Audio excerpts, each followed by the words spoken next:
আজ আমি আপনাদেরকে দেখাবো চিকেন ভেজিটেবল ক্লিয়ার স্যুপ। তো প্রথমে আমি নিয়ে নিব বনলেস চিকেন, প্রায় 100 গ্রামের মতো চিকেন নিয়ে নিলাম।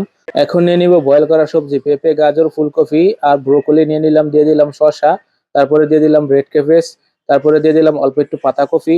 এবারে দিয়ে দিব green capsicum, yellow capsicum, red capsicum, তিনটা ক্যাপসিকামে আমি ইউজ করেছি ভেজিটেবল ক্লিয়ার স্যুপে। এবারে দিয়ে দিচ্ছি রেড চিলি, মানে লাল মরিচ দিয়ে দিলাম 4 থেকে 5 পিসের মতো। তো এবারে দিয়ে দিলাম একটা টমেটো।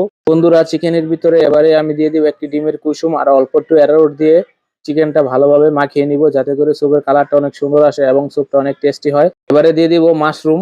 মাশরুম না দিলেই নয়, ভেজিটেবল স্যুপের ভিতরে অবশ্যই আপনার মাশরুমটা রাখার চেষ্টা করবেন। আর এবারে দিয়ে দিচ্ছি সুইট কর্ন। সুইট কর্নটা কিন্তু দিবেন, এইগুলা কিন্তু খুবই হেলদি জিনিস। তো এবারে দিয়ে দিচ্ছি 3 ডাব্বু পরিমাণ স্টক, চিকেন স্টকের পানি দিয়ে দিলাম। দিয়ে দিলাম অল্প একটু ফিশ সস। ফিশ সস দিয়ে কিন্তু সবজিটা ঢেলে দিলাম। তো কিছুক্ষণ জাল দিয়ে নিব, প্রায় মিনিট। স্যুপটা যখন ফুটে যাবে তখন কিন্তু স্যুপের থেকে একটা আলাদা ফেনা বের হয়, ফেনাটা আপনারা ফেলে দিবেন। এখন দিয়ে দিব 1 টেবিল স্পুন পরিমাণ লবণ, 1 টেবিল স্পুন পরিমাণ চিনি, হাফ টেবিল স্পুন পরিমাণ হোয়াইট পেপার, 1 টেবিল স্পুন পরিমাণ চিকেন পাউডার। তো দিয়ে কিন্তু আমি স্যুপটা আবারও কিছুক্ষণ জাল দিয়ে নিব।